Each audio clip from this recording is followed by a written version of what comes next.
नमस्कार, जोहार, सत श्री अकाल। एग्जाम फाइटर नंबर पर आप सभी का बहुत बहुत स्वागत है और झारखंड टेट के क्लासेस में आप सभी का ग्रांड वेलकम है। आज हम लोग झारखंड टेट में एसएसटी में हम लोग क्या देखेंगे? झारखंड जीके। झारखंड जीके में हम लोग देखेंगे बिरसा आंदोलन। जी हाँ, बिरसा आंदोलन, बिरसा भगवान, इसे बहुत बड़ा कैसे भगवान का उपाधि दिया गया है। वैसे शख्सियत के बारे में जानेंगे, उसके आंदोलन के बारे में जानेंगे। और जी हाँ, आप जानते हैं झारखंड राज्य का गठन 15 नवंबर 2000 का हुआ था। तो 15 नवंबर को झारखंड राज्य का गठन होने के पीछे भी जो रीजन था, भगवान बिरसा का जन्मदिन है आपका 15 नवंबर, इसीलिए उसके जयंती के अवसर पर झारखंड राज्य का गठन हो गया है। तो ऐसा आप सोच भी नहीं सकते हैं कि झारखंड का कोई भी एग्जाम्स होगा जिसमें सिलेबस में अगर आपका झारखंड होगा तो वहां बिरसा मुंडा से सवाल नहीं आएगा। ऐसा हो नहीं सकता है और ऐसा हुआ भी नहीं है। हर एग्जाम में बिरसा मुंडा से जुड़ा हुआ एक प्रश्न आता ही आता है। इस चैप्टर को अगर आप कर रहे हैं तो यहां से क्वेश्चन आना पक्का है, क्वेश्चन आएगा ही, है ना। झारखंड की बुनियाद, झारखंड की नींव बिरसा मुंडा के कह सकते हैं इर्द गिर्द घूमती है, बिरसा मुंडा के इर्द गिर्द घूमती है। ठीक है, तो चलिए, बिरसा मुंडा बहुत ही इंपॉर्टेंट क्लास आप सभी के लिए। जेटेट में आज हम लोग देखेंगे झारखंड टेट एसएसटी में झारखंड जीके जीएस। आप अवगत हैं, आपके यूनिट में आपका जो सिलेबस है न्यू वाला, उसमें झारखंड से जुड़ा हुआ टॉपिक्स है। उस टॉपिक्स को मैंने एक बार शेयर भी किया था, आज भी आप सभी के बीच शेयर उसको करने का प्रयास करूंगा। तो चलिए, आज हमारा टॉपिक क्या रहेगा? भगवान बिरसा मुंडा। जी हाँ, इसे इसके समुदाय के लोग ही नहीं बल्कि दूसरे समुदाय के लोग भी इनके कार्यों को देखकर जिस प्रकार कम उम्र में इन्होंने जिस प्रकार की उपलब्धियां हासिल की, वह कोई साधारण व्यक्ति नहीं कर सकता है, कोई भगवान ही कर सकता है, कोई गॉड ही कर सकता है। इसीलिए इसे भगवान बिरसा मुंडा की उपाधि दी गई है। ये है आपके बिरसा मुंडा।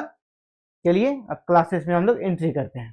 तो बिरसा मुंडा से जुड़ा हुआ आज हमारा सेशन रहेगा। और सेशन को स्टार्ट करने से पहले ना हम लोग क्या करेंगे, इसको कुछ वन लाइनर सॉल्व कर लेंगे। जैसे बिरसा मुंडा का जन्म कब हुआ था, ये इनके माता पिता कौन थे, ये बेसिक प्रश्न आते हैं। इसको हम लोग लेक्चर से ज्यादा अच्छा है कि इसको क्वेश्चन आंसर के फॉर्मेट में हम लोग कर लेते हैं। फिर इससे इसके आंदोलन के बारे में जानेंगे, इसके आंदोलन के बारे में जानेंगे। सबसे पहला आप सभी देख पा रहे होंगे, बिरसा मुंडा का जन्म कब हुआ था? तो 15 नवंबर 1875 को। बिरसा मुंडा का जन्म कब हुआ था? 15 नवंबर 1875 को। और इसीलिए आप जान रहे हैं कि 15 नवंबर हमारे झारखंड का स्थापना दिवस है। इसी के जन्मदिन के उपलक्ष्य में झारखंड राज्य का निर्माण किया गया था और उसी दिन को चुना गया ताकि बिरसा मुंडा को एक सच्ची श्रद्धांजलि दी जा सके। बिरसा मुंडा के माता पिता का नाम क्या था? तो चलिए, इसके पिता का जो थे आदिवासी दंपति सुगना, पिता का नाम हो गया सुगना मुंडा और माता हो गया कर्मी। पिता का नाम क्या होगा? सुगना मुंडा और माता थी कर्मी। चलिए आगे बढ़ जाते हैं। बिरसा मुंडा का जन्म कहाँ हुआ था? बिरसा मुंडा का जन्म हुआ था वर्तमान जो हमारा रांची जिला है वहां के उलिहातू गांव में। रांची जिला के उलिहातू गांव में बिरसा मुंडा का जन्म हुआ था। ये भी इंपॉर्टेंट प्रश्न है, बहुत बार एग्जाम्स में आपका आता है बिरसा मुंडा के गांव का नाम उलिहातू। चलिए अगला प्रश्न, बिरसा मुंडा की माता, जैसे पेरेंट्स में हमने देख लिया है, उसके पिता थे कौन? सुगना और माता थी कर्मी हातू। तो फिर से एक बार इसको देख लीजिए, बिरसा मुंडा की माता का नाम कर्मी हातू और पिता का नाम क्या हो गया? सुगना मुंडा। धरती आबा यानी धरती पिता के नाम से किसे जाना जाता है? झारखंड में धरती आबा यानी धरती का पिता के नाम से किसे जाना जाता है? तो बिरसा भगवान को, बिरसा मुंडा को। बिरसा मुंडा का उपाधि क्या है? धरती आबा। सोच सकते हैं कितनी बड़ी उपाधि दी गई है इसके समाज के द्वारा। इसे धरती का पिता कहा जाता है ना, पूरी धरती का पिता, धरती आबा, धरती का पिता की उपाधि दी गई है। इस शख्सियत की महानता को आप समझ सकते हैं। धरती आबा किसे कहा गया? बिरसा मुंडा को। एक नारा बहुत ही फेमस रहा यहां पर, वो नारा था आपका अबुआ दिसुम अबुआ राज। अबुआ दिसुम अबुआ राज का नारा बिरसा मुंडा ने दिया था, यानी हमारा देश हमारा राज। अबुआ दिसुम अबुआ राज मतलब क्या हो गया? हमारा देश हमारा राज का नारा किसने दिया था? ये नारा आपका बिरसा मुंडा से जुड़ा हुआ था। ये कुछ ऑब्जेक्टिव जो बन सकते हैं उसको हमने पहले ले लिया, फिर हम लोग इसके लेक्चर्स पे आएंगे। बिरसा मुंडा के कह सकते हैं प्रभाव से अंग्रेज इतने डरे हुए थे कि उसको पकड़ने के लिए उन्होंने इनाम तक घोषित कर दिया था। ये प्रश्न भी ऑब्जेक्टिव में आता है कि बिरसा मुंडा को पकड़ने के लिए अंग्रेजों ने कितने का इनाम घोषित कर रखा था। तो ये आप याद रखिएगा, डाटा है आपका 500 का। बिरसा मुंडा को पकड़ने के लिए कितने का इनाम घोषित किया गया था? 500 का। जो इसे पकड़वाएगा या जो इसे पकड़ेगा उसको 500 का हम लोग इनाम देंगे। बिरसा मुंडा को अंग्रेजों ने कब और कहां गिरफ्तार किया? अंतिम समय में जो गिरफ्तार हुए, ये एक कह सकते हैं भारतीय के द्वारा ही मुखबिरी की गई थी, उसका नाम हम लोग आगे भी देखने वाले हैं। उसी के मुखबिरी के आधार पर बिरसा मुंडा को अंततः 3 फरवरी 1900 को गिरफ्तार किया गया और ये उसकी अंतिम गिरफ्तारी थी। इसके बाद वो फिर जेल से निकल नहीं पाए, जेल में ही इसकी जून में मृत्यु हो गई। फरवरी में गिरफ्तार हुए, जून में इनकी मृत्यु हो गई। तो बिरसा मुंडा को अंग्रेजों ने कब और कहां गिरफ्तार किया था? तो 3 फरवरी 1900 को चक्रधरपुर में गिरफ्तार कहां किया था? चक्रधरपुर में। बिरसा मुंडा की मृत्यु कब हो गई? तो 9 जून 1900 को। कब हो गई? 9 जून 1900 को। इसी गिरफ्तारी के बाद इसकी जेल में ही मृत्यु हो जाती है, फिर इसे जेल से निकलने का मौका नहीं मिलता है, जेल में इनकी मृत्यु हो जाती है। मृत्यु कैसे होती है? तो जिस प्रकार कहा गया था कि अंग्रेजों के द्वारा इनको दूषित खाना दिया गया था और इनको हेजा हो गया था, हेजे से इनकी मृत्यु हो गई। अब चलिए वन लाइनर में हम लोग सीधे अब सीक्वेंस में पढ़ते हैं। बिरसा आंदोलन, है ना, ये खुद जब मैं प्रिपरेशन करता था उस समय का आप देख पा रहे हैं, अंडरलाइन किया हुआ है। ये खुद मेरा अपना जो मैं सेल्फ स्टडी करता था जब, उस समय की बात है, वही मैं आप सभी के बीच शेयर कर रहा हूं। चलिए बिरसा आंदोलन के बारे में हम लोग एंट्री करते हैं। बिरसा आंदोलन की शुरुआत कब हो गई? 1895 में। पहला प्रश्न आपके यहां बनेगा, बिरसा आंदोलन की शुरुआत कब हो गई? 1895 में। इस आंदोलन को दूसरा नाम क्या है? उल गुलान। बिरसा मुंडा आंदोलन का दूसरा नाम क्या हमारा? उल गुलान। बिरसा मुंडा आंदोलन का दूसरा नाम है हमारा मुंडा उल गुलान, या सिर्फ उल गुलान भी कह सकते हैं, दूसरा नाम हो गया। इस आंदोलन का और दूसरा एक और नाम है सरदारी आंदोलन, क्योंकि सरदारी आंदोलन जो चला था ना, वो एक्चुअली धार्मिक आंदोलन था ना, धार्मिक आंदोलन और सामाजिक सुधार आंदोलन था। वही आंदोलन बाद में बिरसा आंदोलन में परिणत हो गया, इसीलिए इस आंदोलन का दूसरा नाम सरदारी आंदोलन भी कहा जाता है। प्रारंभ जैसे मैंने पहले कहा 1895 में हुआ।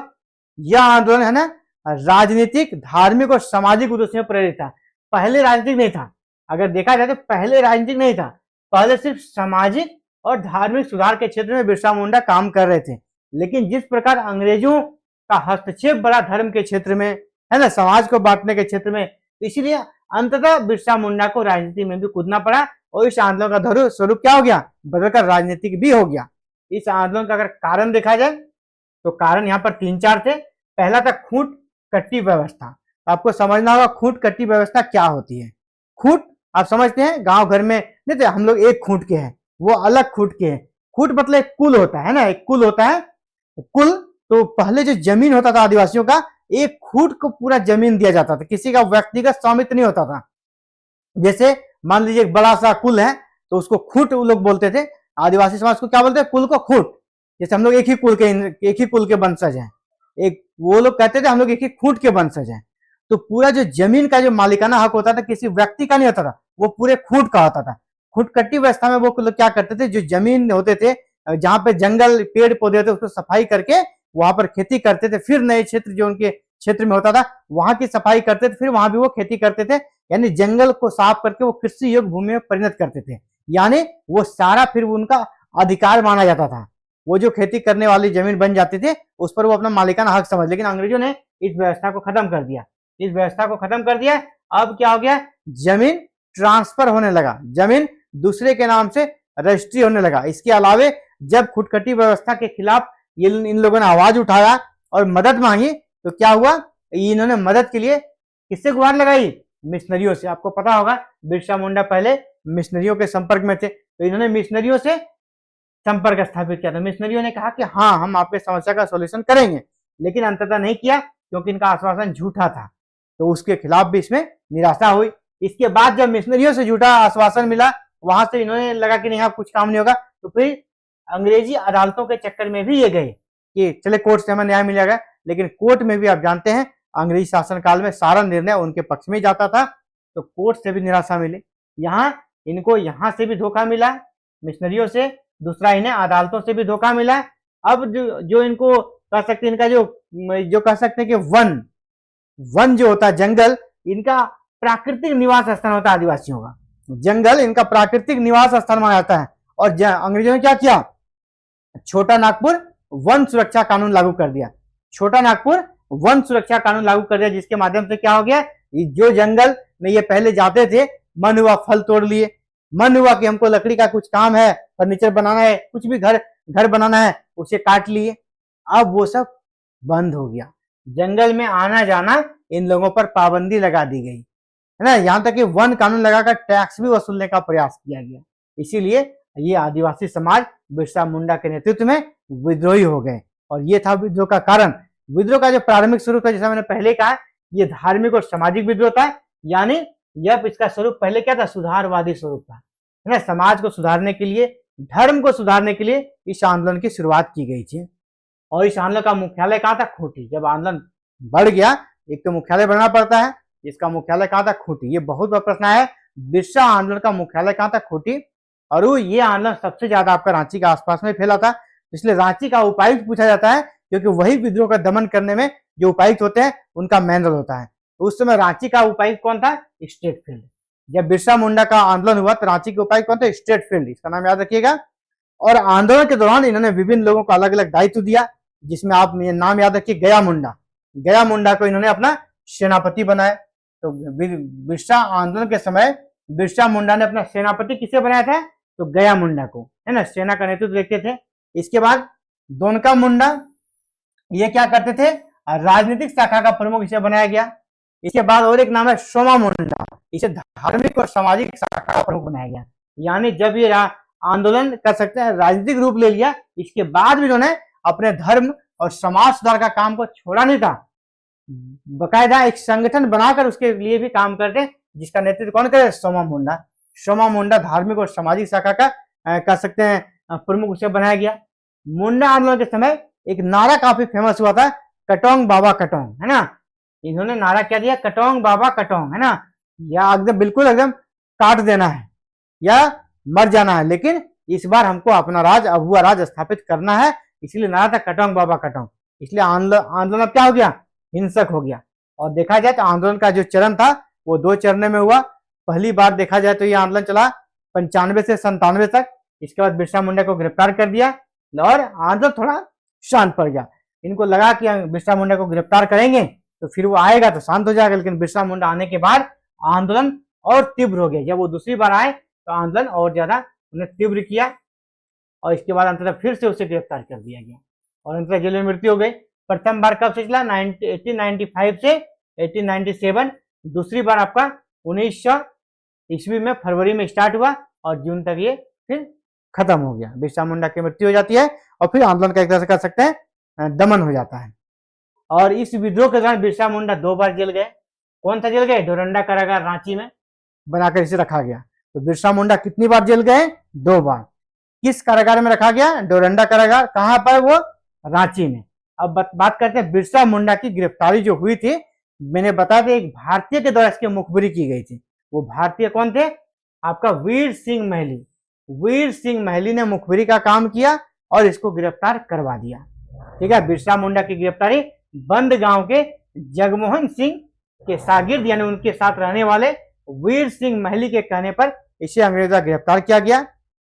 लेकिन बिरसा मुंडा का दमन, भले उसके आंदोलन का दमन हो गया, लेकिन इस आंदोलन का प्रभाव रहा और जो इन्होंने मांग रखी थी खुटकटी व्यवस्था की समाप्ति, उसको आंशिक सफलता मिल गई, क्योंकि इसके बाद अंग्रेजों ने इस क्षेत्र के लिए एक एक्ट बनाया जिसे हम लोग क्या करते हैं, छोटा नागपुर काश्तकारी act, CNT act. CNT act, इससे जुड़ा हुआ प्रश्न भी आता है, लेकिन आपके सिलेबस में इससे जुड़ा हुआ प्रश्न नहीं आएगा, ये आपका सिलेबस में नहीं डाला गया है। जेपीएससी वगैरह में स्पेशल इस पे प्रश्न आता है। तो बिरसा मुंडा के आंदोलन के प्रभाव स्वरूप कौन सा एक्ट बना, ये आपसे पूछा सकता है। तो बिरसा आंदोलन के प्रभाव स्वरूप छोटा नागपुर काश्तकारी अधिनियम 1908 बना। छोटा नागपुर काश्तकारी अधिनियम कब बना, ये आपसे पूछा सकता है, 1908। या फिर छोटा नागपुर काश्तकारी अधिनियम या सीएनटी एक्ट किस आंदोलन के प्रभाव स्वरूप बना, ये भी आपसे पूछा सकता है। तो बिरसा आंदोलन के प्रभाव स्वरूप ये आपका एक्ट बना था, इसको फिर पारित कर दिया गया। और 2 बड़ा परिवर्तन हुआ, गुमला और खूंटी 2 नए अनुमंडल बनाए गए। तो बिरसा मुंडा आंदोलन का प्रभाव में क्या हो गया कि छोटा नागपुर टेनेंसी एक्ट बना 1908 में और गुमला और खूंटी 2 नए अनुमंडल बने। इसके प्रभाव स्वरूप में आपको देख सकते हैं।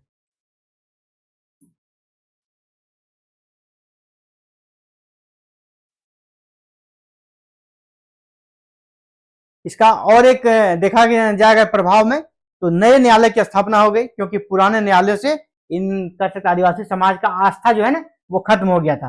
तो नए नए न्यायालय एक तरह से कैसे उनको संतुष्टि प्रदान करने के लिए नए न्यायालय स्थापित किए गए। रांची जिले का फिर से सर्वेक्षण कराया गया, रांची जिले का फिर से सर्वेक्षण कराया गया और जो भू राजस्व व्यवस्था से उसमें परिवर्तन किया गया।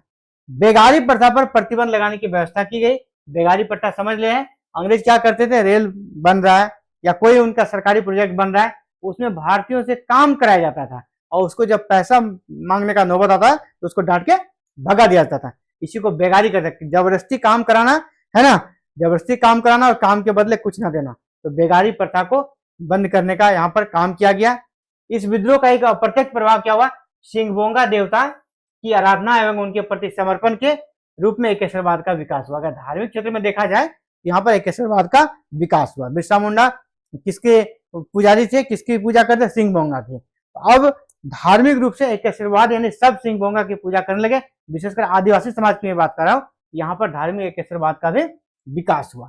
तो चलिए, ये था आपका बिरसा मुंडा से जुड़ा हुआ क्लास, जहाँ पे हम लोगों ने बिरसा मुंडा से जुड़ा हुआ उनके व्यक्तिगत जीवन, उनके माता पिता, उनका जन्म स्थान से लेकर उन्होंने जो आंदोलन चलाया उन सभी के बारे में जाना।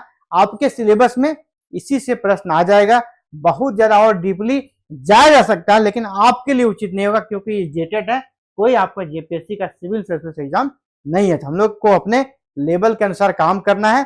देखिए, पढ़ना जरूरी है, लेकिन क्या नहीं पढ़ना है वो ज्यादा उससे जरूरी नहीं, तो आपका देखिए एनर्जी कहीं और चला जाएगा। तो इसी में से आपका प्रश्न आएगा, आप एग्जाम के बाद कमेंट कीजिएगा आपको, सर इसी में से हमको प्रश्न मिल गया। और एक प्रश्न की तो अभी से मैं गारंटी लेता हूँ, बिरसा मुंडा से एक प्रश्न नहीं आएगा, ऐसा हो ही नहीं सकता है। ठीक है, तो चलिए आज के लिए इतना है, बहुत ही जल्द मिलते हैं एक नए क्लासेस में। Thank you very very much for watching this video and connecting with exam fighter. में साथियों, अगर चैनल पर नए हैं चैनल को जरूर से सब्सक्राइब करें, बेल आइकन को प्रेस करके ऑल बटन को क्लिक करें। और अगर आपको जेटेट की नोट्स चाहिए तो वीडियो के डिस्क्रिप्शन में टेलीग्राम का लिंक डाला गया है, उस लिंक में आप क्लिक करेंगे, टेलीग्राम चैनल में ज्वाइन कर जाएंगे, वहां आपको पीडीएफ नोट्स मिल जाएगी। चलिए इतना ही, जय हिंद जय भारत।